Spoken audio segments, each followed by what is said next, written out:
გერმანული ბრენდი Hausberg გთავაზობ ჩასაშენებელ ზედაპირს კერამიკულ მინაზე. მინა არის ცეცხლგამძლე და სრულიად უსაფრთხო, არ საჭიროებს დიდ ძალისხმევას, მარტივად სუფთავდება.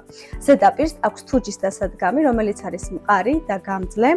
ზედაპირს აქვს გაზ კონტროლიც, რომელიც უსაფრთხოებისთვის არის შექმნილი. გაზს იცავს გაჟონვისგან და მოსახერხებელია სადილის მომზადების დროსაც.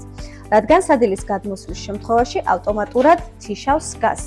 ზედაპირი ინთება ავტომატური ანთებით, ზედაპირის სახელურები არის მეტალის, რაც იმას გულისხმობს, რომ დაწვისგან დაცულია. სახელურები არის განრაგებული გვერდზე, რაც გვაძლევს ქვაბის უკეთ დადგმის საშუალებას. ზომები არის სტანდარტული 60-50-ზე, ზედაპირს მოყვება ოფიციალურად 3 წლიანი გარანტია. Hausberg-ის საიმედო პარტნიორი თქვენს სამზარეულოში.